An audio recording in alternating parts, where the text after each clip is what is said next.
नमस्कार, मी समृद्धी. Top news मराठीच्या गोष्ट गुन्ह्याची या विशेष मालिकेमध्ये आपल्या सगळ्यांचं स्वागत आहे. आजची गोष्ट ही तुम्हाला आधी कुठेतरी ऐकलीये, पाहिलीये अशी नक्कीच वाटेल. कारण अशीच सेम टू सेम कथा ही तुम्ही जय भीम या 2021 मध्ये प्रदर्शित झालेल्या चित्रपटामध्ये पाहिली असेल.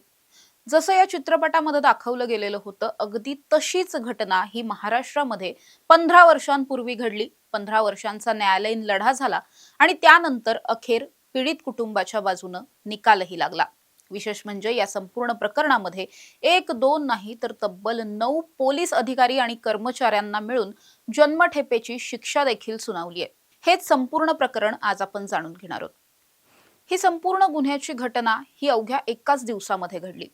घडलेलं असं होतं की हिंगोली जिल्ह्यामधल्या सेनगाव नावाचा जो तालुका आहे, या तालुक्यामध्ये वाढोणा नावाचं एक गाव आहे, जिथे असलेल्या पारधी वस्तीवरती रिसोड पोलिसांनी मध्यरात्री धाड सत्र राबवलं आणि या सगळ्या धाडीमध्ये काही जणांना ताब्यात घेतलं, ज्यामध्ये बेग्या पवार नावाच्या एका तरुणाला सुद्धा ताब्यात घेतलेलं होतं. बेग्या पवारचे आई वडील असं सांगतात की तो 6 वाजता शेतावरती गेलेला होता. त्यानंतर खूप दमून भागून काम करून 12 वाजता मध्यरात्री तो घरी परतला. त्यानंतर अचानकच 3-3:30 वाजता पोलीस घरात घुसले आणि बेग्याला मारहाण करू लागले. त्यानंतर त्याला सोबतही घेऊन जाऊ लागले. ज्यावेळेस पोलिसांना हे विचारलं गेलं की तुम्ही त्याला का नेताय, त्यावेळेस पोलिसांनी असं सांगितलं की आम्हाला एका गुन्ह्याची चौकशी करायची आहे. कोणता गुन्हा हे विचारल्यानंतर अर्थातच पोलिसांनी उडवाउडवीची उत्तरं दिली. कुटुंबाला सुद्धा हे सांगितलेलं नव्हतं की नेमकं प्रकरण काय आहे, कोणत्या गुन्ह्याची चौकशी करायची आहे, कोणते आरोप आहेत, असं काहीही पोलिसांनी सांगितलं नाही. नंतर असं कळलं की एका चोरीच्या गुन्ह्यामध्ये बेग्या पवार याला संशयित म्हणून पोलिसांनी अटक केलेली होती.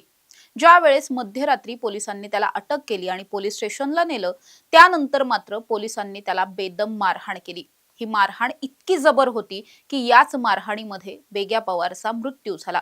त्यानंतर त्याला अर्थातच उपचारांसाठी रुग्णालयामध्ये दाखल वगैरे केलं, पण ऑलरेडी त्याचा मृत्यू झालेला होता.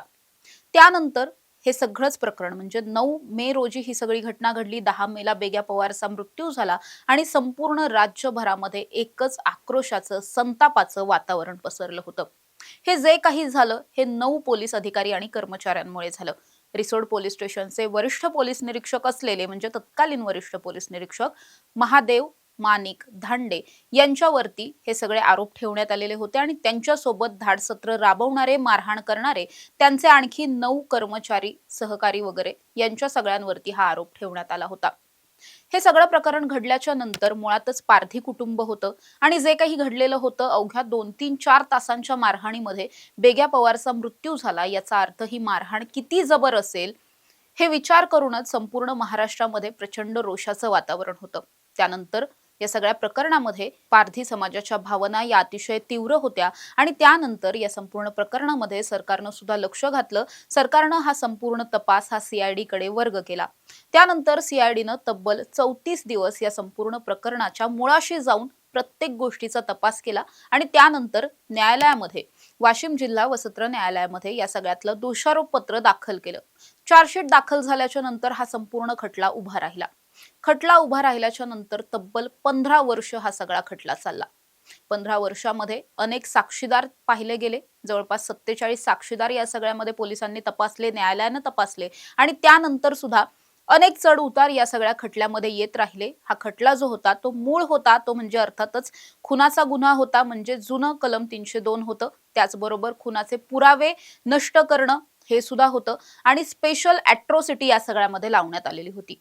त्यामुळे कलमच मुळात इतकी गंभीर होती आणि ज्यांच्यावरती आरोप करण्यात आले होते ते सगळेच पोलीस अधिकारी आणि कर्मचारी होते. त्यामुळे दोन्ही बाजूंनी गेले 15 वर्ष हा सगळा युक्तिवाद सुरू होता.